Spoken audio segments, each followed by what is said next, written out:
Já, nú ætlum við að ræða bók sem var að koma út hjá hinu íslenska bókmenntafélagi. Abstrakt málverkið, helgimynd íslenskra menningar á 20. öld eftir Sigurjón Árna Egilsson sem hér komin. Þetta listfræði. Já. En þú nú tvöfaldur doktor í guðfræði, ekki? Jú, það er ég. Já. Allar nú orðin með meistaraprófi í listfræði? Já, þetta í raun og veru mastersikerinn sem ég breytti í bók. Já. Og það gott að fá hana gefna út hjá hinu íslenska bókmenntafélagi. Ég hef gefið eiginlega flest allar mína bækur þar út. Það er orðið mjög langt samstarf þar. Já. Já. En af því að þú nú tvöfaldur doktor, þá verð ég að fá að spyrja þig, heldur að þú verðir doktor í listfræði? Þannig að ég hef ekki láta hvern dag nægum sína þjónungu. En samt langum til að spyrja því að þú nú ekki unglamb þegar þú ferði í listfræðina. Hvaða árátta er þetta að vera í háskólanámi? Hvað er þú búin að vera í háskólanámi mörg ára fullorðins áraðinum? Já, það er nú orðið lengi. Sko, það er þannig þegar maður er í hugvísindum. Hugvísindi eru frekar einmannlegt starf. En þau lifa af samtali. Og maður er að skrifa greinar eða bækur og þá þarf maður að fá til þess að lesa yfir og þar kemur samtal sem er oft mjög dýrmætt.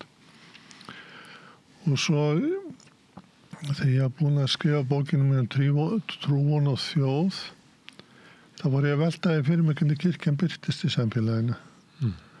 Hvernig áhrif hún hefur og svoleiðis. Og þá tók ég bara þann pól í hæðina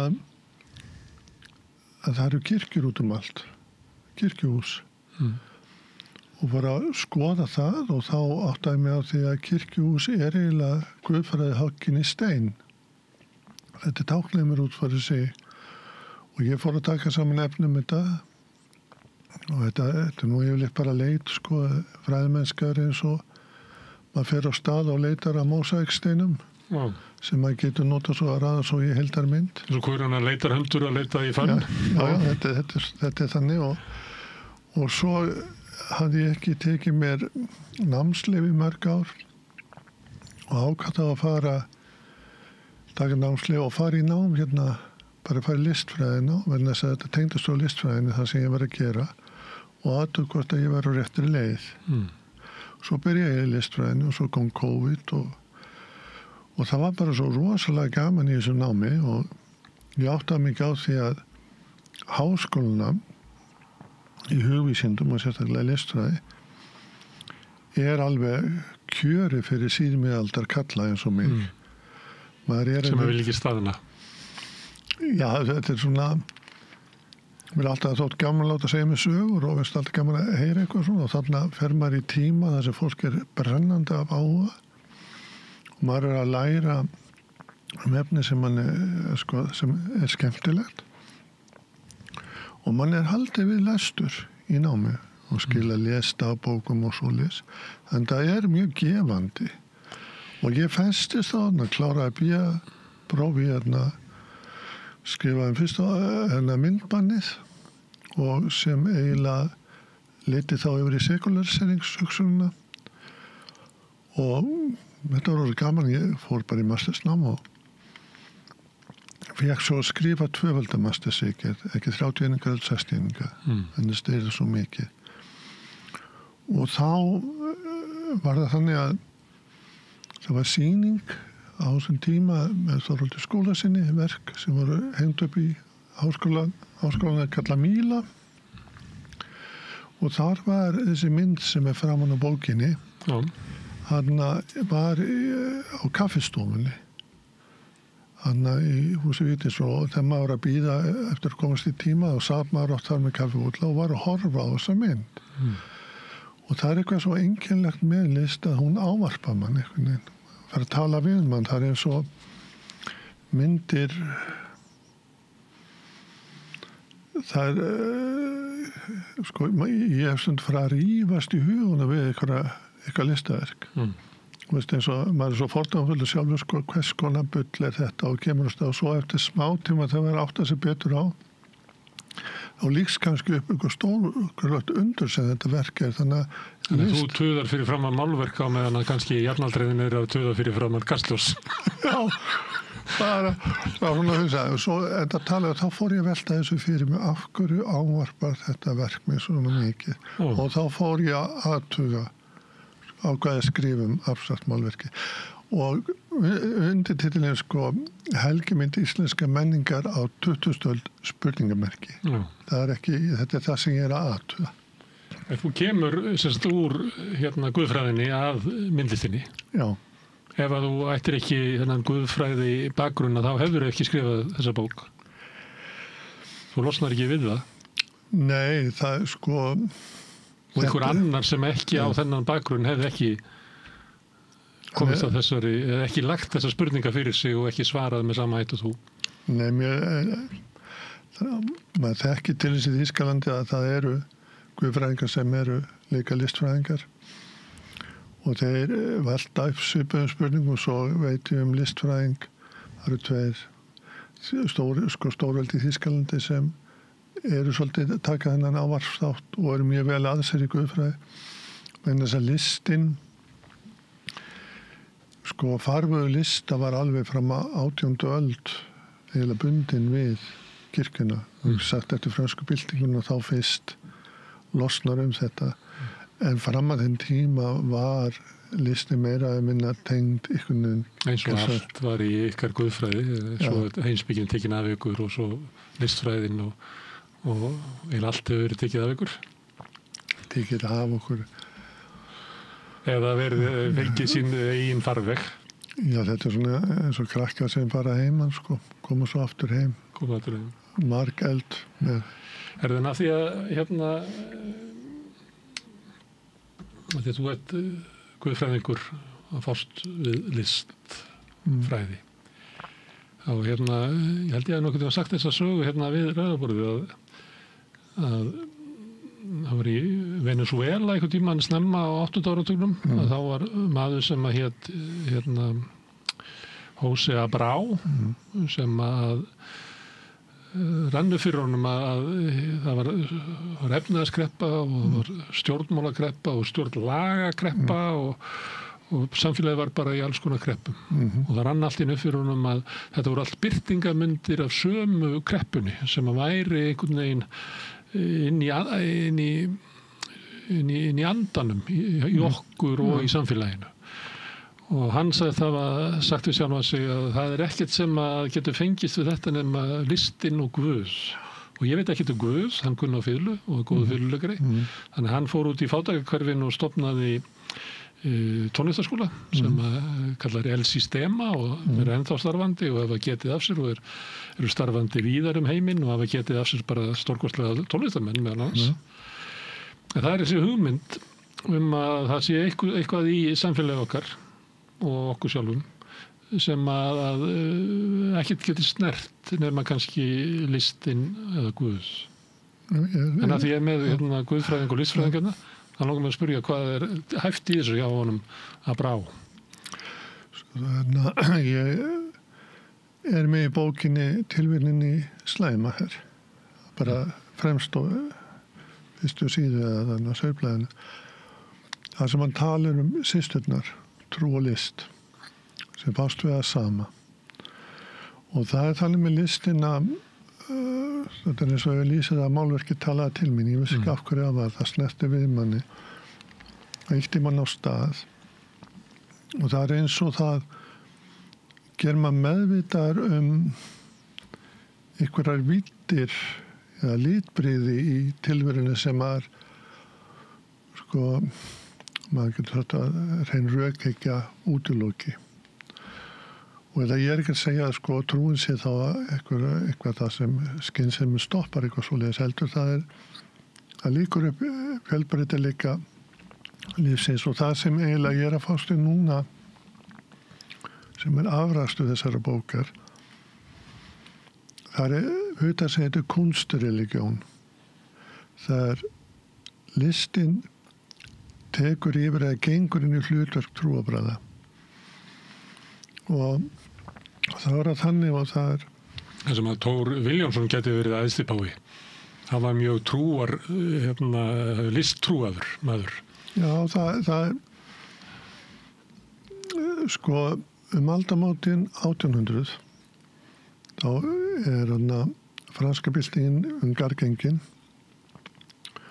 og þá er eins og svo gamla heimsmynd sem var búið að lappa upp á í 7000 ár og alltaf laga til og breyta og svo leiðis. Hún veldur ekki lengur því að vera sá rammundur samfélag sem það er verið og nútíma heimsmynd tekur yfir. Og á þeim tíma, þú veist, þessi vísindalega heimsmynd, hún tekur yfir, en vandi hennar er með alla vísindu, þau eru alltaf með afmörku efni sem takast á. Þeir spyrja ekki heildarspurningar, tilvistalega spurningur svo leiðis. Og þá fellur það eiginlega í hlutverk hanna listana að gera það. Og maður finnur það ennþann dag í dag, að maður alltaf, fólk upplifir einhverja heild alltaf í tengslum við listir, tónlist og svo leiðis. Maður finnur það, setur hlutin einhvern veginn í samhengi. Það er einhver skilningur handan orðana, meiri segja í ljóðum, að ljóðin á að orða það sem er óorðanlegt. Já, eða líka til þess fólk verið upp á hálendi og fyrir einhverju göngu og sér náttúrufegurina og þetta er einhver mótstaður við almættið að finnur fyrir almættinu einhverju sem dregur ekkert úr vægi þeirra sjálfra, heldur að hluta einhverju. Þetta er mjög sterkt, Schleiermacher notar einmitt þetta. Og þá spurði listfræðingur að maður skoðar listasöguna, þá sér maður að frægustu krossmyndirnar, trómyndirnar sem varu málaðar bara á 19. og 20. öld er ekki að finna í kirkjum, heldur yfirleitt í söfnum, það komast ekki inn. Það er eins og kirkjan hætti þá að vera farvegur listaðinn mótandi farvegur, hún er áfram farvegur en ekki þessi mótandi farvegur og listin verið sjálfstæður.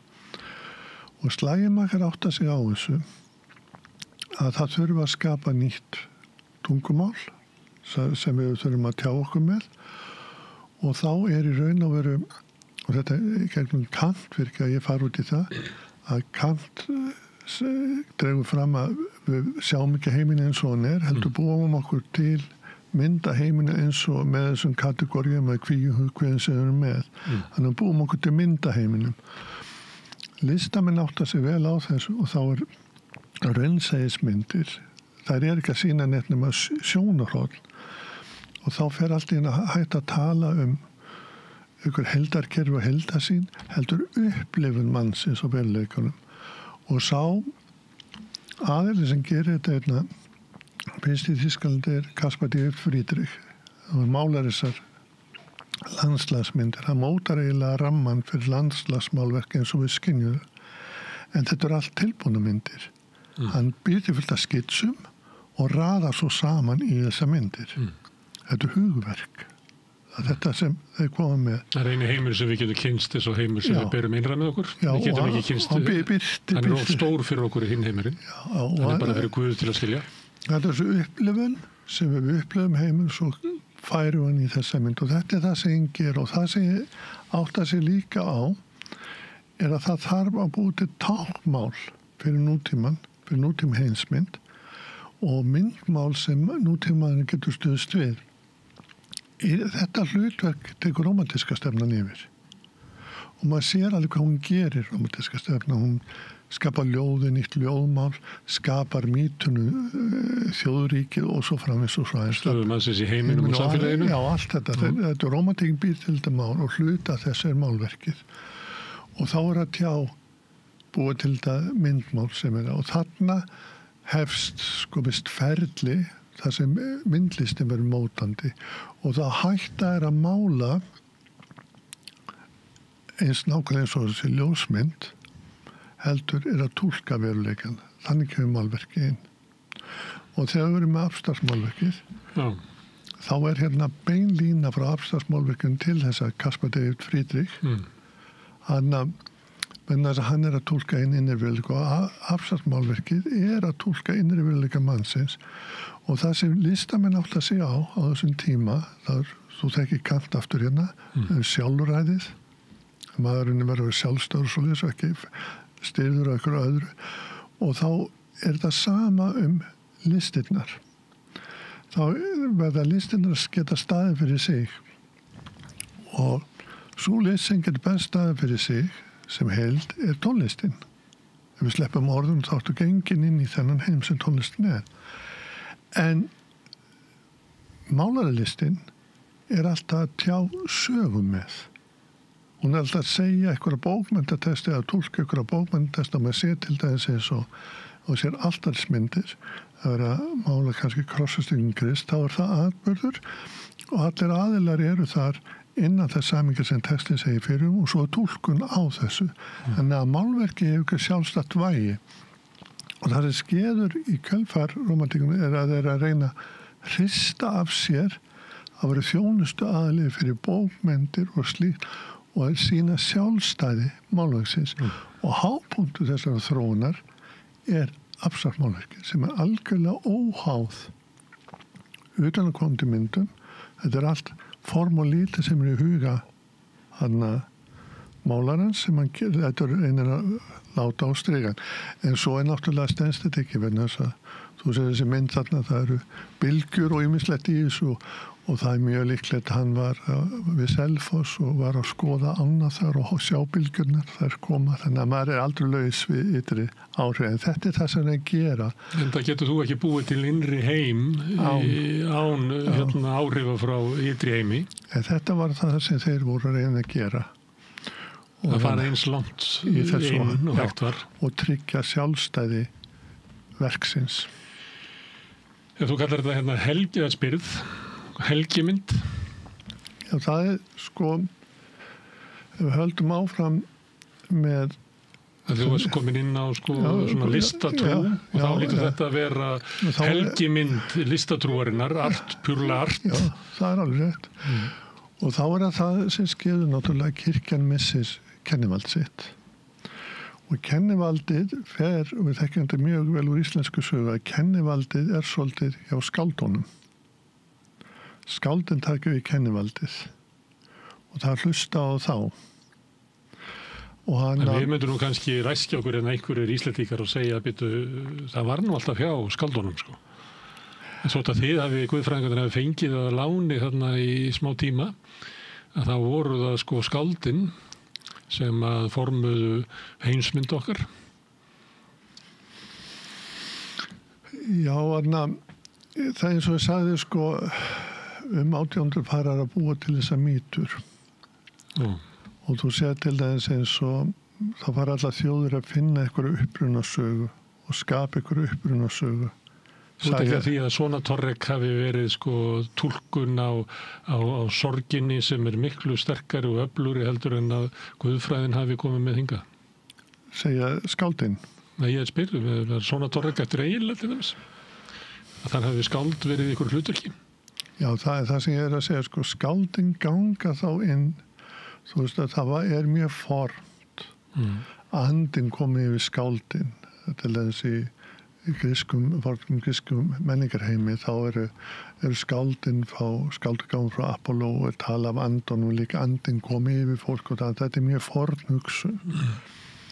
Hún var tengd alltaf en hún var í vestrana í þessum sko kristna farvi en þegar losnar þessa heimsmynd og þessu kirkjunnar þá sér maður að ýmsir þættir sem áður voru bundnir við kirkjuna færast yfir á listamennina. Og það mjög merkilt til þess með texta. Þú þekkir það alltaf verið að gefa út upprunalega útgáfu, fyrst útgáfu verkum og svo list það að fara að gefa út heildarverk og þá verða svona textafræðinga verða eiginlega mjög merkgreind sem að sé bara hvernig Árnastofnun hvernig þetta eiginlega eins og musteri og hvernig umgengin við þarna handriti, þetta minnir mann stundum á hvernig maður meðhöndlar efni við alltarisgönguna. Þetta svona mikið helgi. Tönn og dyrling sem að fannst. Og þannig að færis mikið af þessu yfir á listir og þeir fara að skilja sér listamennir sem sko spátumsröddir og þeir miðla í rauninu vitundinni heilaga. Það í gegnum myndir þess að ávarpa þessi ávarstáttu til miðla vitundinni heilaga sem við njótum. Þannig að þeir eiginlega svona hlutverki spámanna. Maður sér að þeir taka líka hlutverk sitt oft mjög alvarlega. Besta dæmi þetta finnst mér sko eins og Nietzsche. Hann skrifar helgirit, Zarathustra, og hann skrifar það, veltað fyrir sig akkur að skrifa svona góða bækur og textarnir hans sko, finnst svona hálf heilaðir og ég veit að þetta skýringarit við ritun Nietzsche sem byggðar upp alveg svo skýringarit við Guðspjöllunum sem sko maður þekkir. Þannig að þegar hann gengur inn í þetta hlutverk og svo sér maður annaða prestlega hlutverkið fyrir yfir á menningapáfa og slíkt þetta taka yfir þetta átverkið sem kirkjan hafði.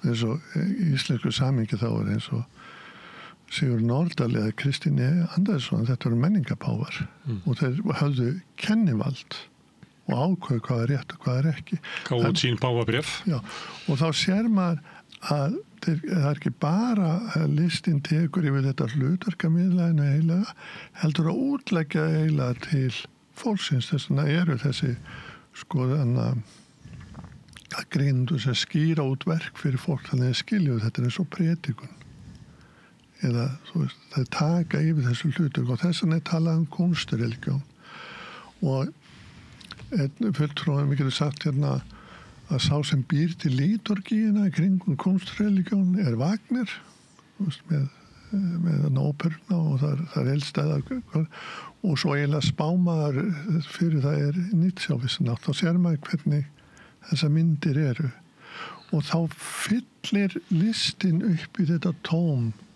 sem sko kirkjan hún sinnir því sem kirkjan náði ekki lengur að sinna eða bara vegna þess að hún var bundin áfram af fornri heimsmynd og náðu sig ekki almennilega út úr henni. Það ekki fyrir 1900 og í kjölfar fyrir heimstyrjöldina sem það tekst. En þessi ár þá listin verður eiginlega farvegur. Sá farvegur þar sem fólk getur fundið sem hluta einhverju heild og veiti lífinu einhvers konar merkingu. Og það geti verið sko trúfólks á 20. öld. En kannski síður í dag. Ég talaði við geðlækni daginn sem var að tala að einu sinni var þannig að skáldin gátu orðað tilfinningar. Þannig að þú gengur í gegnum einhvern harm, þá kannstu leitað í kveðskap til þess að skilja betur hvernig þið liði. En það var með þetta í þátíð. Því að nú leitar fólk líklega í sjálfshjálparbækur og eitthvað annað slíkt. Þannig að sumleiti þessi svona listatrú þessi sem að listin gerir tilkall til þess að taka yfir hlutverk kirkjunar. Kannski eitthvað leyti þetta liðin tíð sem að til kannski 20. öldin og þeirri samfélagslegu deiglu sem að var á henni. Þannig að þetta hluta til rétt en sko ég með myndaherði það er svona halda fyrirlestur 1953 listaskálunum í tilefni af sýningu sem það voru á abstraktverkum þar. Og þegar maður skoðar hana, það eru söfnuði sem að tala við, það eru sko menntaeildinni á Ísland sem gerir fulla grein fyrir vægi nútíma heimsmyndar og þeirrum straumhverfum sem eiga sér stað. Og það maður lesa orðans þá var hann eiginlega hvetja þá sem hlusta og draga fram vægi abstraktlistar og gagnrýni það sem liðið og úrelt. Þetta svona og þegar ég skoða þessa mynd á mynd sem ég þekki Martin Luther sem predika inn í Wittenberg og þá sko Luther heldur hendin á Biblíunni sko í stólnum og predikursöfnum sem svona allegorisk mynd af Kristi í miðjumyndarinnar, það ekki hann ekki til staði fyrir fólki, heldur þetta inntakið það sem Luther að predika.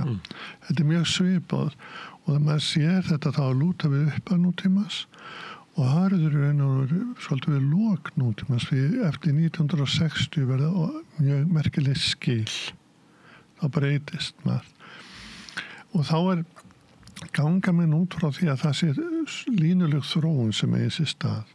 Og hápunktur í þessari þróun núna afslagslistin og þeir skildu líka sig alltaf sem avantgard og avantgard tekið úr hernamáli, þá það framvarðarsveit sem rauf víglínuna þannig að þeir komust áfram og þetta var yfirleitt elita að leita á sig svona viss elituhugsunarháttur sem var að gera upp það sem gamla og skapa nýtt og það var lítill hóp. En gat ráðist á elitu, þannig að þetta var sem sagt einvala lið sem að þurfti og var ofta að berjast við þær elitu sem heldu völdum í listaheiminu. Já, þá var það yfirleitt akademían eða eitthvað annað. Já, þeir voru gerð uppreisni. Og gamlir páar. Já, þetta bara, ég held að Freud tala föðurmorð, það var að losa sig við það, en þeir lítu þannig á það og eru líka mjög tilbúinir og leggja mikið á sig. Það kemur líka píslavettisugsun og allt þetta inn í þetta og þeir eru mjög róttækir og svo líka eitt að segja rast á þegar ég var að lesa þetta að kapitalistarnir, borgarastéttan átta sig á vægi þessa, menn þess að kapitalistar verður endurnýja sig, verður alltaf komið eitthvað nýtt, annars stanara og hjaðnar og lífendur lók. Þetta til þess að sjá mjög vel í bílaðinnan í Þýskalandi. Það stana kemur að hafa tekið yfir. Þeir verða að vera alltaf á tannum að fylgjast með. Þannig hefur alltaf þessi elita verið í tengslu við borgarastéttina sem við stutt á og skilið. Þessum listaverk oft keyptar ríkum aðilum. Þetta bara eitthvað, hann talar að hann hendur Grimberg, þetta bandarsku gagnrýnandi sem skrifaði grein mjög fræga Avantgarde Kids 39 og þeir koma þessu á og þarna líta þeir á sig sem framvarðarsveit og þá þetta hápunktur við sér þróun en svo með og 68 kynslóðinni þess vegna ég með greinum Charles Taylor karnivalið. Karnival alltaf inni það viss kerfi svo öll snú og haus í karnivalinu og þetta verður að gera þess að kerfi staðn ekki.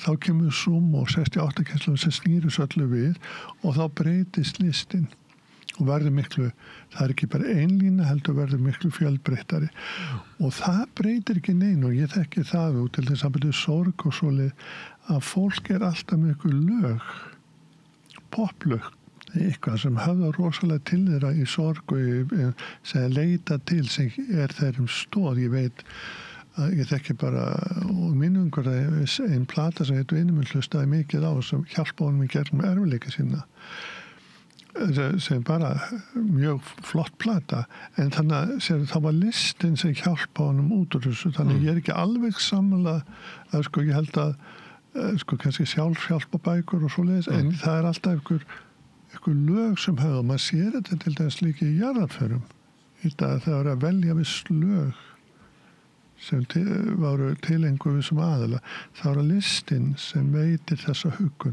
En það ekki lög sem eru sótt út í svona dægur menningu frekar heldur en svona hátimbraða list Harðar Ásgeirssonar og félaga? Já, það náttúrulega sem átti sér stað upp á 60 var það að þessi hámenning og lámenning það þurrkaðast út því var snúið við og maður sé til þess eins og það hérna Alice Honnett sem heimspekingur tengd og sonur Gadamas Habermas og hann hefur skrifað mjög fræga bækur að virðing skiptir máli, ekki bara réttlæti heldur virðing en hann hefur líka skrifað bækur Bob Dylan það sem hún finnst að vera einn af þeim sem tekur mjög vel á samfélagsábyrgðinni en líka erfiðleikum einstaklingsins Bob Dylan og hvernig létu loksins þegar hann fekk Nobelin það láminning eða háminning þú sér þessi skipting háminning, láminning eitthvað það sem akademían getur maður sagt kemur kannski svona bókmenntarlega gagnrýnin á Nobelsvölun Bob Dylan sem ég var náttúrulega alveg upp með og hefur fylgt mér alla tíð gefur mér mikið, var náttúrulega spurning hvort það séu bókmenntir vegna þess að sko textarnir standa ekki einir sem ljóð. Þegar þetta eru söngtextar. Minnst það svona eiginlega eina gáfulega gagnrýnin á að þetta ætti ekki heima þarna. Þá getur maður bara vitnað í Wagner sko sem segir að hann fekk ekki Nóbelinn í bókmenntum. Nei, en ég að segja að hann skrifaði Liberton sín sjálf en hann að segja að þetta verður að vera samandald þess að haldi og svo getur maður líka sagt að ok, ljóðveri hafa vissan rytma til þess að ganga upp og það þá tónlist í texta. Það er einmitt munurinn á sko söngteksta og ljóði að ljóðið hefur rytman og stendur undir honum á meðan að söngtekstin þægir svo mikið í tónlistina þegar textin stendur einn eftir þá stendur hann ekki undir sér. Já, vegna þess að hann ekki saman til þess að standa undir, hann hluta af stærra samingi og þá... Þess vegna var Dylan hissa að hann skildi fá þetta.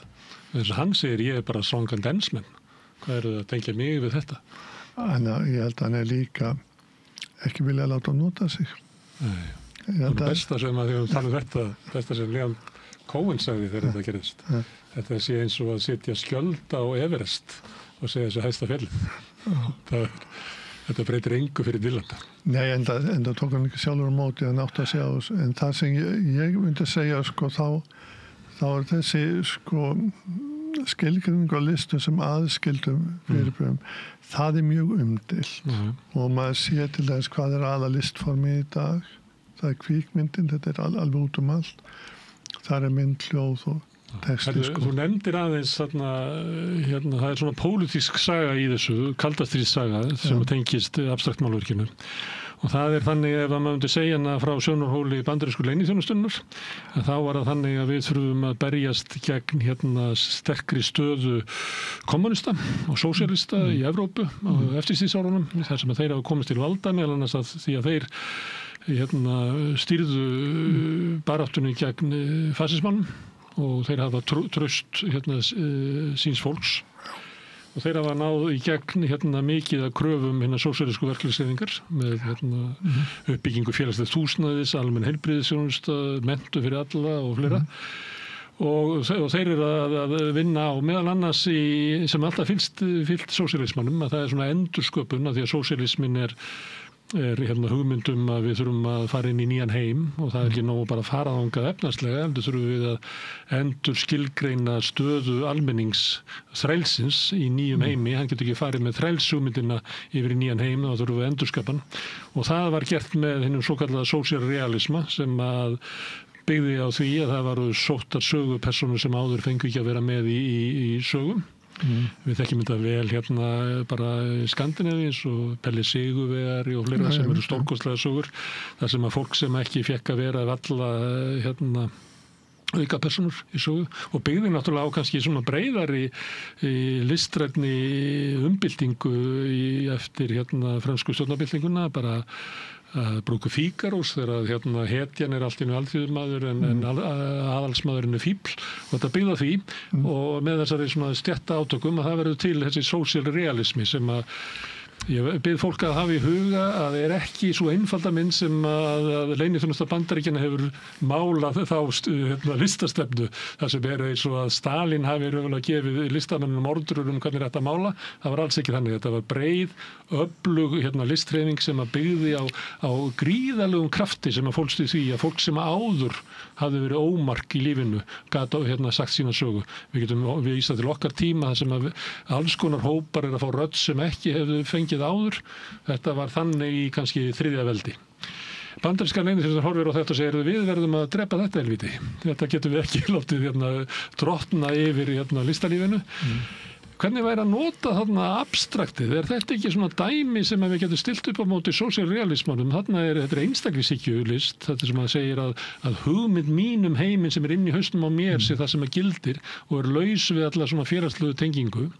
getum við ekki gert þessar kalla sem að mála þetta, getum við ekki gert á Ríga og keypt verkin þeirra og kannski getum við séð listamennina sem eru í Sovétríkjunum, þeir horfa á það, þeir eru bara að vinna kannski á einhverjum valla kennaralaunum eða búa til stórkostlega list, svo horfa þeir vestur yfir Járntjald og sjá, heyrðu, þeir eru bara milljarðamæringar vinir okkar í vestrinu, eigum við ekki bara að fara að mála eins og þeir. Þetta gæti verið saga. Og þetta sumuleyti ég að setja þetta bara í stílinn til þess að það var svolítið gaman að þessu. En þetta raunveruleg saga líka. Já, ég tek þetta fyrir í bókinni. En það franskur kannandamaður sem skrifaði mjög góða bók þegar New York stal abstraktlistinni og fjallar þessa þróun. Sko, ef við tökum þetta, ég svaraði þessu fyrst, aðeins í svona viðra pólitísku samhengi og svo fer ég til Íslands og þá er Kristinn sem er Bandaríkjamenn áttu sig á því eftir fyrir heimsstyrjöld að ef þeir ætluðu að standast sem heimsveldi, þeir sáu að lénskerfin og þetta var alltaf glíðna, þetta var að koma nýtt kerfi, að það var ekki nóg að vera hernaðarveldi og efnahagsveldi, maður varð að vera menningarveldi. Og þá farar að dæla pening inn í listir og menningu og stuðla því til þess bara Hollywood, hvernig það verður. Og svo það sem á sér stað náttúrulega fyrir seinni heimsstyrjöld er alveg óskaplegur flótti af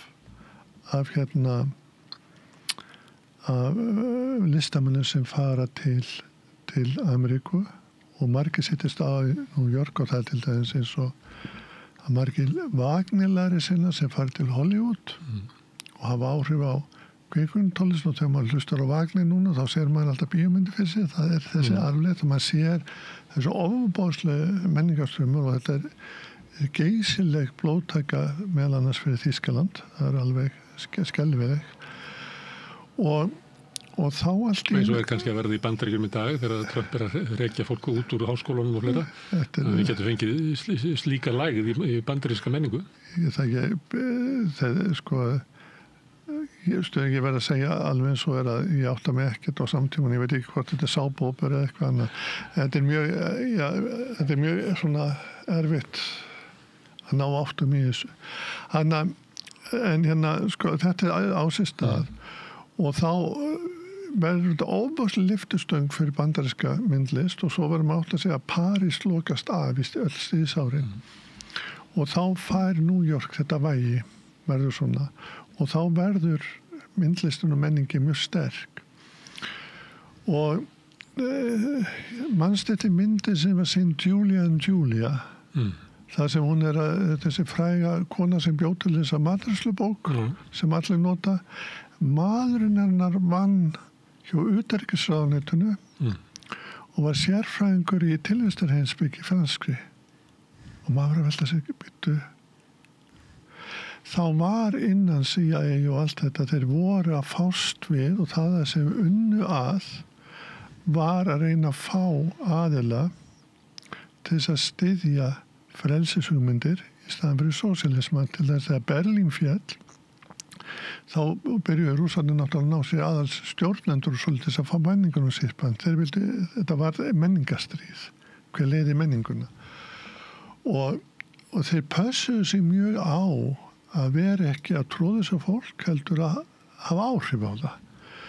Og ég veit ekki hvort að þú manstu eftir ameríska bókasafninu í gamla daga. Og fór alltaf og fór alltaf að fekk jazzplötur lánar vilja vekk og þeir vildi helst að við stælum dámbygd og allt svolítið og þetta var mjög og þetta var út allt Þeir styðja tiltekna list gegn tiltekinni list ég er að segja hvernig þetta er og svo er náttúrulega þegar það kemur upp McCarthy-tíðanbílinn þá er það eitur í beinum þessara aðila þannig að þá verða allar blokkir svo harðar á móti hvor annari þetta er sama sem ásýst að það vantar allt miðjusvæði og þeir taka þá yfir hugsunna, frelsi og einstaklingurinn sem aðalatriði. Á meðan Rússar með frið og samfélag. Og ég nú heyrt að ég þætti að þú sér til þess eins og hægri menn sem töluðu félagslegt réttlæti og eitthvað svoleiðis fyrir 30-40 árum. Þetta orðið útrópaður eins og mestu vinstrimenn í Þýskalandi. Þetta er bara skattalækkanir í dag. Já, þú sér hvað þetta hefur færst til. Þannig að það var breiður straumur þetta. Þeir leggjast á þetta. En svo, sósíalrealismin var að taka á þessu, en svo fyrir að skoða þessa myndi, ég með mynda Stalin, en svo dæmigerði, það er alveg sillileg mynd. Og þá þetta verður eins og auglýsingaspjöld. Þessar myndir margir hverju góði málar, en þeir verða að segja vissa sög á vissan máta. Og það er samþykkt á þingi kommunistaflokksins held ég 33-4 eitthvað svoleiðis að þetta að vera inntaklista og þá voru til þess að Þorvaldur Skúlason hann var góðir abstraktmálarar eru yfirleitt ofboðslega góðir teiknarar geta teikna og hann Þú þarf að kunna það sem þú hendir. Og líka til þess að geta teikna þessa línur. Það verður ekki, maður sér alveg, það er ekki hægt að gera að mála abstrakt og fólk kann ekki að teikna neitt og maður sér það leið. Og hann að mála sem myndi sem hafa svona boðskap. En svo hættir hann því og svo kemur Kristinn, hann vill hafa sósíalrealisman í þessu og láta hann undir það vald. En nú er búið að vera mjög lengi átökum frelsi myndlistamannsins. Og þess að tekið fyrst fyrir deilur Jónas frá Hriflu.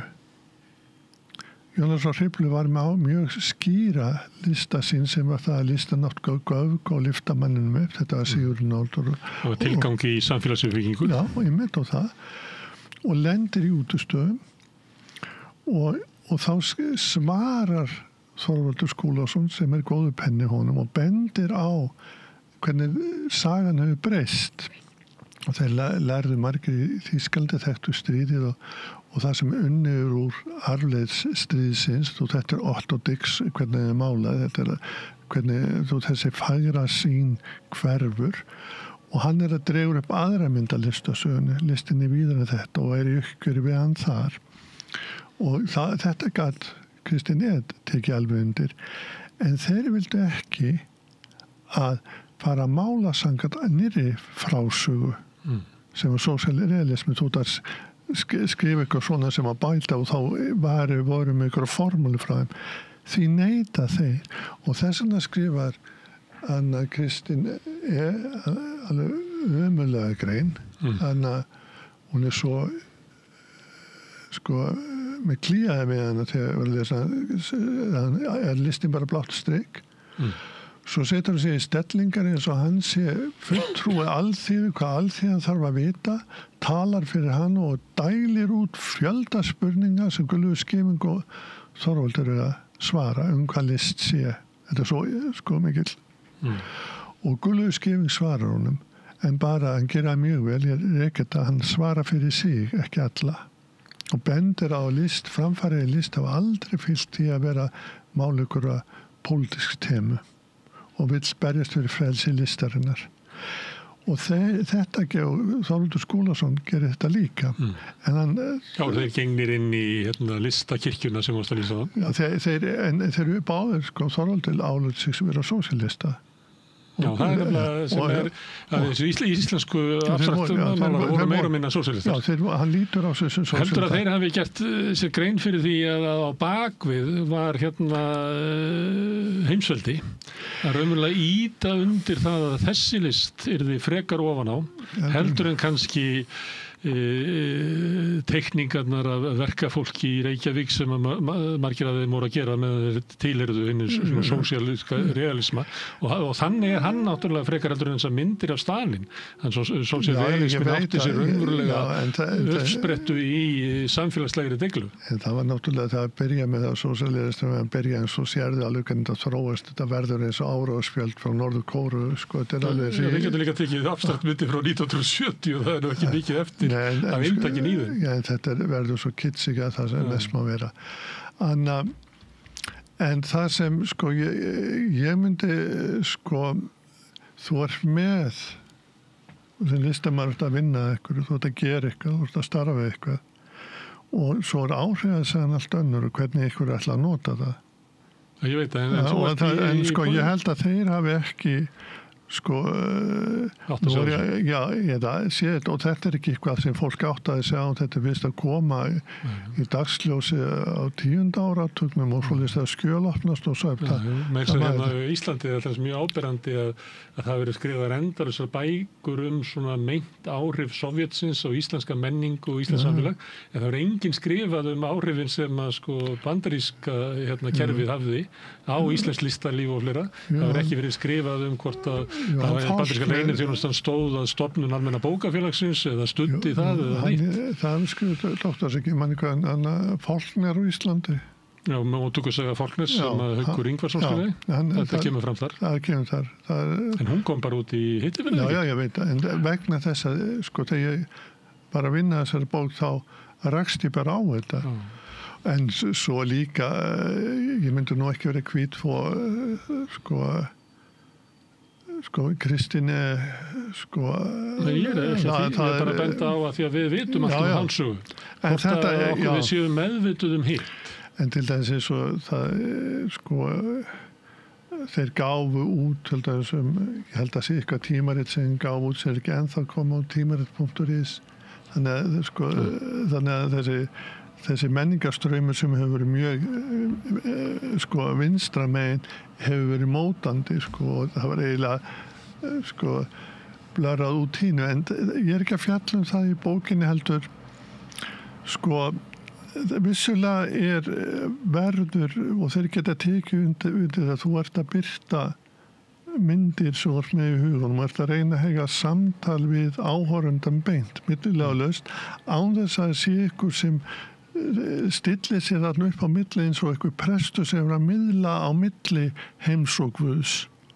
Það er eins og þá var sósíalrealismi eða þjóðernisstefna, það var alltaf eitthvað kerfi sem átti að ráða því hvað átti mála og skilgreina hvað málan átti að gera, því að búið að hafna og þá skiptið ekki máli hvaðan svo stefna kom. Listin var að vera sjálfstáð, það það sem þið sáu með abstraktmálverkið, en svo náttúrulega eins og með allt svona, það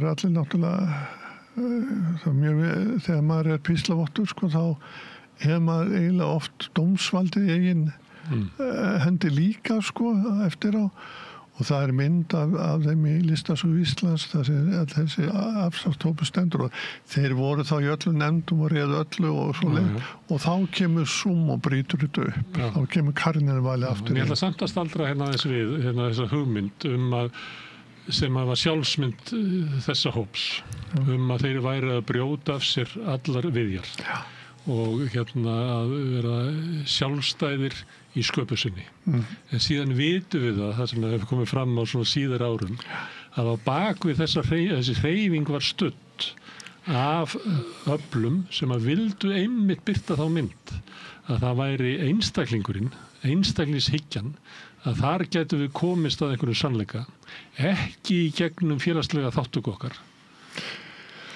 Ég myndi segja... Og þetta upptaktur af einstaklingshyggju, við getum sagt bara nýfrjálshyggjutímana? Já, ég myndi segja þessi hreyfing var að berist fyrir frelsi og einstaklingum og sjálfur að einstaklingum svoleiðis. Hún var löngu til áður en fara að nota hann í þessa átt. Og það bara með allt sem gott að rétt að það reynt að nota því allar áttir. Já, og við vitum ekki alveg hvert þetta hefði leitt án þessar afskipta sem að voru mikil.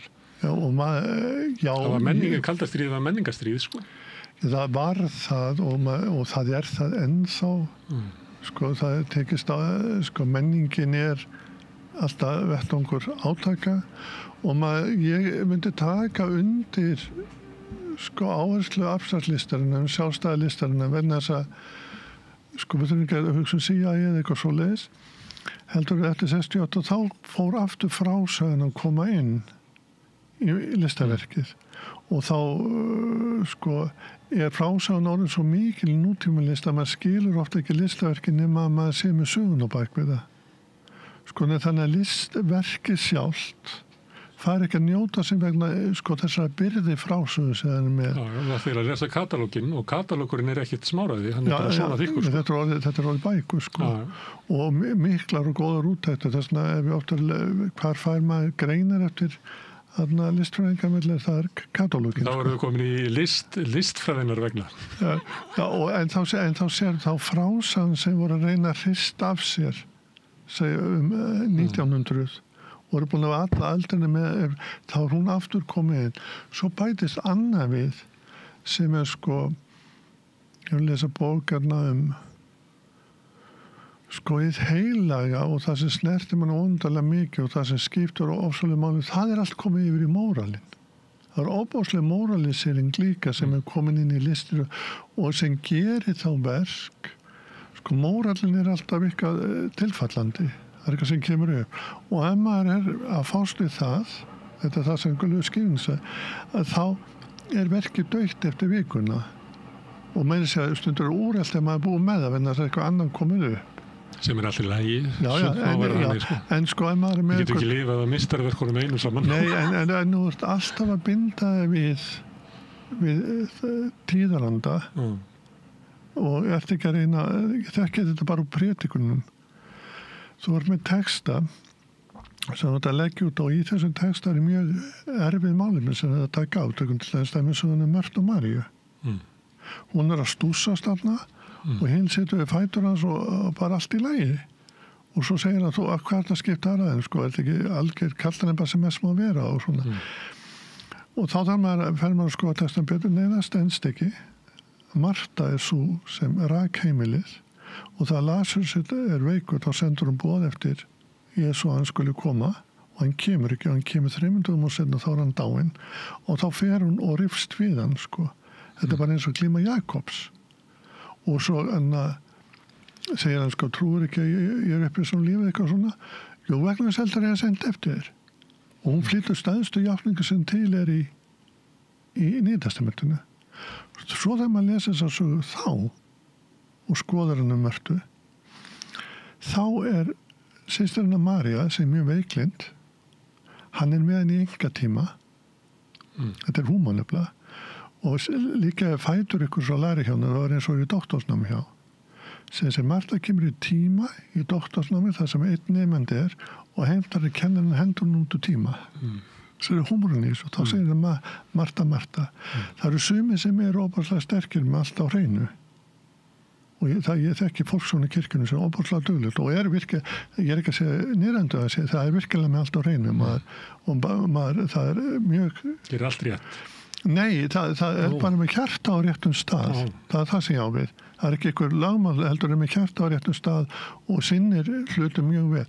Svo er aðrir sem eru veikur bræður og systur sem eru að sinna. Það fjalla þessi texti. Og þetta er á vissum sundegina kirkjudásins og maður ætti að leggja út af þessu vegna þessi boðskapa sem á alltaf við í staðan verið að hlaupa á eftir einhverju strandað eitthvað skip sko, hendi eitthvað rak á landi eitthvað svoleiðis. Þannig að sérðu, ég held að þetta sé líka með listina og þetta er það Skeving var að segja við hann. Þeir eru alltaf að reyna að finna eitthvað nýtt og skapa eitthvað nýtt og grípa þá kannski til eitthvað úr samtímanum. En það er ekki aðrið heldur það sé að reyna að tjá og þá fá merkingu. Annars hleypur maður bara frá einu aktualitetun í annað og er aldrei stopp og þetta er þessi og er komin í lúpu. Og ég segja að eins og heyrði ég í fermingapredikun. Prest leggja út frá Mörtu og Maríu. Já. Og hann gerði það þannig að Marta kemur sérst inn og sér Maríu við fótskor Jesú. Og hún segir hérna, mæja, pæja, alltaf með nýja gæja. Og þá segir María, Marta, parta, alltaf að kvarta. Ég verður bara að skjóta þessu þetta. Já, þá er þetta, sko, þetta finnst þér ekki kannski djúp. Mér finnst þetta svona dæmum að hlaupa eftir aktualiseringu og þetta fyndið allt í lag. En það sem ég gerði í þessari bók og sem sko eiginlega hann semur þennan texta sem heitir non-figurative list, sem sé abstrakt list. Og þegar maður fer yfir íslenska listasögu og les það sem ég skrifa, þá þessi texti allt að vera vitni í hann. Og það eru sumi textar sem fá autoritet. Það Ræðans harðar, sem ég líka með hana, og þessi texti. Og það sem ég ger í bókinni ég nota aðferðir sem við notum í að ritskýra ritninguna. Það svona hermonalískar aðferðir sem maður notar að túlka texta sem að kennivald. Það gert inn á lögfræði og í guðfræði og það var maður að nota þessar aðferð til að nýta þess að brjóta textan upp og finna hvað þarna bakvið það hver skrifar vegna hvers, til hvers, inntak og svo framvegis samtíma svo að þetta til það þróðkerfi sem við líka nota í heimspekinu og bókmyndum og svo leys og nota það á þennan texta og þá sér maður að texti hann Þorvaldar, þetta svo sniðut, hann birtir því birtingi öðru hefti sem trúaritt já, sem mótanist ritt í lista og þá það sko og það að koma aðilar inn á sviðumræðunar sem að taka við sko akademíinu, ég getur sagt Sigurður Nordal og Kristni og Laxness og að segja það aðra rætti til en þið og hann vill vera með þeim og þegar maður les textna þá þetta eins og manifest og þegar maður fer yfir þetta þá fær maður sko, notar þess að þetta á líkst upp heimur sem hann að vitna í og óbúslega gaman að sjá hvað hann var vel lesin til þess og til þess og tökum nútíma heimsmynd og það þegar maður átti að sjá sem lít og svo lesa raunsæi, hvað raunsæi það röntgen var að taka röntgenmyndir, atómspringin og allt þetta. Þannig að heimsmyndin sem við áttum að sjá fyrir augunum, hún við sjáum bara part af henni. Og þess vegna á abstraktlistin fulla rétt á þessum Pollack, myndari Pollack sem sko, það bara svo mikið litatir, þetta eins og horfa inn í kjarnumspringu. Þannig að þannig var ekki skammtafræði raunverulega komin að fullu fram og þannig að þetta var enn frekar í okkar tímum þar sem að sko lögmál heimsins allt önnur heldur við sjáum. Já, og það þetta sem og þá fannst mér sko allt í lagi þeir að tala málverkið fyrir sig en þeir endurspegla virkilega þann tíðaranda sem þá til staðar. Þeir virkilega tjá sko veruleikan eins og og ég pröfa eitt á þér hérna að því að þú kemur innan úr guðfræðinni og skoðar hérna listahreyfinguna og stillir henni svolítið upp sem svona kirkju og sé að sækja í það sem áður tilheyrir kirkjunni, helgimyndir og páfadóm og allt þetta. Bíddu aðeins.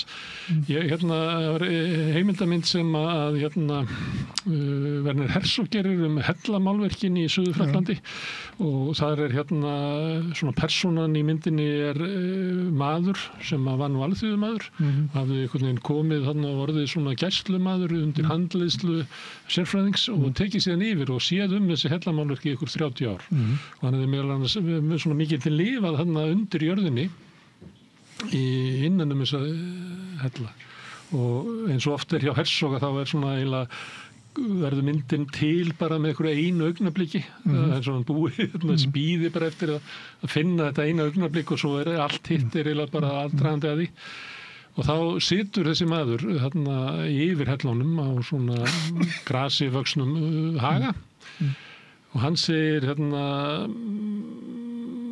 það stundu sagt að við séum hinn vitiborni maður en það nú bara nafngif sem að við höfum gefið okkur. Ég held að við séum hinn auðtrúa maður eða maður sögunar og þá eiginlega hugmyndin svo að allt sem við sjáum og allt sem að gerist það formum við inn í eiginlega sama heim og við höfðum sama huga og við höfðum meðan við vorum þarna inn í hellunum Og þú dregur upp mynd af kirkjunni sem að missi kannski einhverja fótfestu út í samfélaginu, listin kemur og tekur það upp. Og ég nefndi að náða við að kannski er listin að missa þetta, að hún mitnaði í geðlæknin sem að talaði í þátíðum svona að við verðum að leita til skáldana og ég nefndi sjálfsjálfarbækurnar og til dæmis þegar ég labba í stórmarkaðnum og kem að hillunum með fæðubótaefnunum þá horfi ég að hér altari.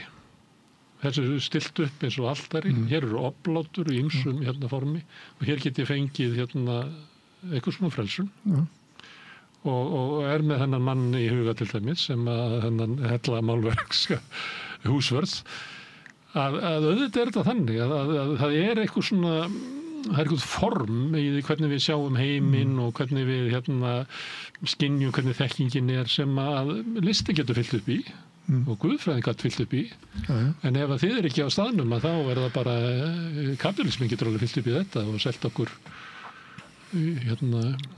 þú lest á pakningarnar og þú getur fara líka bara í mjólkurkjælinn og þá getur þú keypt reisti. Já.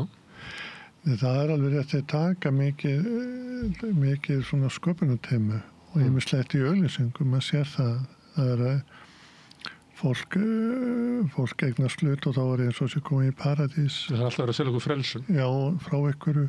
Já, til þessi svo vísakortið þá gat maður allstað gett greitt þetta með úr. Það eins og maður sé það almáttur orðin. Þetta bara eins og Jesú til Péturs, komdu oftast ekki, komdu. Já, ég með nýja mikrofóni. En sko þetta maður getur það færist í þessa taka yfir viss hlutverk. Til þess að alnálægðin það síminn orðin Guð allstað nálægð, við erum allstað nálægð þessu. Alvitund þar á netið og ýmislegt svona sem tekur yfir sér hlutverk. En afskræminu. Og ég held til þess eins og...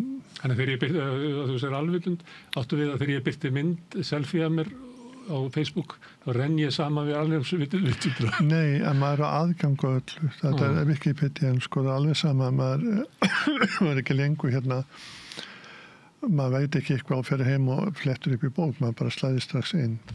Og svo gervigreindin komið líka að setja saman fyrir okkur. Þetta er svona þessi almættis árátta mannsins kemur svolítið fram í þessari neyslu. En það sem ég held líka sem hefur átt sér staði og þetta listina vegna þess að hún tapar þessu hlutverki sem ég held að sé svolítið rétt vegna þess að í gamla daga þá leituðu alltaf listamenn að einhverjum fyrst að einhverjum sem myndi fjármagna og starfuðu í hans umboði. Þetta voru bara handverksmenn á vegum einhvers kirkju fyrst að eitthvað svo leiðis. Svo eiginlega eftir siðbót kemur svo hreyfing að þetta fellur í burt og þá verða listamennir að velja sér efni og selja sjálfur. Myndirna minnka og þá fer listamennir sjálfur að skapa ekki eftir pöntun. Þetta voru bara vesmiðu Þetta virðist vera að breytast. Mástu hvernig hljómsveitirna voru í gamla daga. Þetta voru bönd sem fóru og komið sér sjálf á framfæri. Nú er þetta bara allt að komast í eitthvað farfi sem tekur. Þetta er bara einstakleika núna. Það hefur verið talið saman að fyrir einhverju 30 árum og þá voru 80% af öllum topplögunum voru hljómsveitir. Nú er það bara 2%, allt hitt eru bara einstaklingar. Já, en það er búið að gera, það er líka þessi kapitalismi sem er brotið niður þess að samkennd svolítið með að gera alla hvað maður segja, að sjálfstöðum verktökum og athafnis stjóra sjálfs eða hvað getur maður sagt PR fulltrúa sjálfsins og svolítið. Þetta er eiginlega það talað singularisering þetta er ekki alveg samfélag, þetta er allir einir og eru þá skildir eftir þetta er ekki frelsi einstaklingsins heldur þetta er orðið þetta sé hægt að hagræða fólki sem best og þá verður og svo til dæmis það breyst líka hérna áður fyrir ég kláraði kandídatspróf í guðfræði og þá getur sótt embætti og það var bara kandídatspróf sem duði. Núna þegar maður að sjá atvinnuauglýsingar fyrir þá verður maður eiginlega sérfræðingur í umgangast fólk. Þú veist, þetta eiginlega hálfgerður súpermann sem maður á að vera til þess að fá stöðu. Maður sér þessar lýsingar og þá allt innu komið inn í þetta. Þú ert ekki búið með nám, heldur þú voru alltaf að halda þig við, voru á stöðugt að. Það aldrei hugsað hvað þú ert búin að gera, heldur hvað ert að fara að gera. Það aldrei dvali við neitt. Og þetta þessi hraði, þetta Hartmut Rósa sem takkar slóningum, félagsfræðingur talar og þetta eiginlega hafniðarski þess að alltaf hagvöxtu það var alltaf að vera meira en vegna sem stoppa fyrir niður þú sér. Og þetta finnst mér svolítið vera að koma inn í listina, sjá til þess að svo nútíðin list þá ég tala það sko þegar módernismin kemur þá ekki hvað þetta að segja heldur hvernig segir það þú veist þannig aðferðin þetta og núna það sko meira prósessin hvern list verður til þú þekki Miles Davis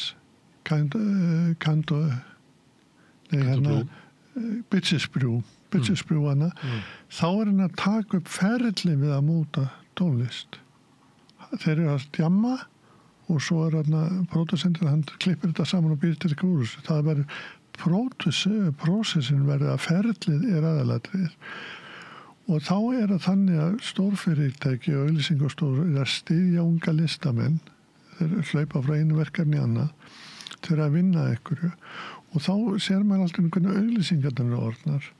Það einhver að hlaupa eitthvað að gera eitthvað og maður veit ekki neitt fyrir hvaða fyrirtækið það prósess sko, svo kemur bara eitthvað í lokinu á auglýsingunni. Þetta úr þessari vinnu listamanna. Sjá þá að fara að nota þá markvist og þá til þess að framlega tiltekið. Já, og þá held ég og þegar þetta orðið ofan á og þú sér þegar til þess hvað þetta kallað Spotify þegar allir að setja eitthvað inn og þú farið ekki nema að komin í eitthvað rosalega spilin þá þetta eitthvað 1,5% sem getur lifað af þessu og þá allt hitt arrænt og þá fara sko stýra þessu svo mikið og þegar svo komið þá fer maður að spyrja hver stýrir og hvað þá sagt og þá komið að því það hefur ekkert að segja og þá komið nákvæmlega sama stað og 1900 þegar frásögurnar sem voru alltaf að mála voru orðnum svo útþynntar, klísukendar það gengur ekki, þetta það sem sko ég held að kannski fáum við bara dataismann núna hann kemur, hann alltaf til staðar það var náttúrulega mikið listsköpun í upphafi byltingarinnar í Rússlandi já en það var nú mikill kraftur og margir listamenn sem trúðu því að þarna fengjum við endanlega frelsi til að tjá okkur og það þyrfti aldeilis á listamennum að halda til þess að endurmeta mannin og sjálfsmynd okkar og sjálfskynning og abstrakt málverki var það líka og en hver draf það allt var það ekki Stalin með sínum sósíalrealisma Herðu þú ert hérna merkilegur með tvöfalt doktorspróf og svo ertu núna komið meistarapróf í hérna listfræði þú spilar þá saxofón? Já og tekur í hann svona það hérna það þannig að í kirkjum hittast þarna eldri borgari eða betri borgari getum við kallað og þá alltaf einhverja skemmtanir fyrir það og þá ég stundum að spila þar þannig með vinum mínum og hann með mjög skemmtilega svona gammalsögur að sjálfum sér og öðrum og við spilum þá eitthvað, við vorum til dæmis að spila núna síðast Lautur Gunnar Þórðarsson svo tókum við stuðmenn og svona förum í gegnum þetta svona okkur gang svo spilaði stundum við Guðþjónustum og bænastundum og svo lesi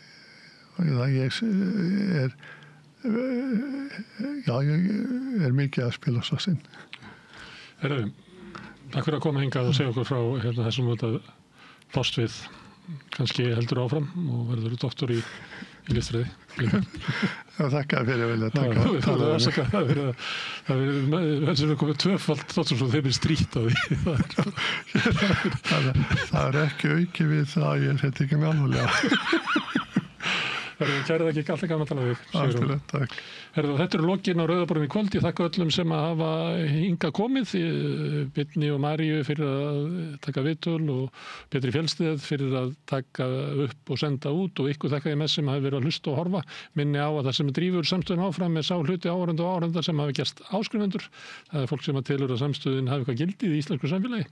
Ef að þú ert enda þeim, þá hvet ég til þess að slást í hóp velunara samstöðunar með að gerast áskrifandi. Þá ferðu inn á samstöðu.is, það er hnappur sem ástendur áskrift. Þar getur skráðið fyrir 2.750 krónum á mánuði sem er grunn áskriftin okkur, þú mátt borga meira vilt og því sem að kjósi getur látið áskriftin að renna sem félagsgjöld inn í Alþýðufélagið og það er einmitt Alþýðufélagið sem á og rekur samstöðuna. Þú getur fyrir 2.750 krónum á mánuði getur eignast fjölmiðl í félagi með öðrum. En þetta voru gott í bili, góða nótt og svo sjáumst aftur hérna annað kvöld klukkan 8, þá var það sagði fréttir. Segðu það á Samstöðinni. Samstöðin er í eigu hlustenda, áhorfenda og lesenda. Sláist í hópinn og gerist áskrifendur.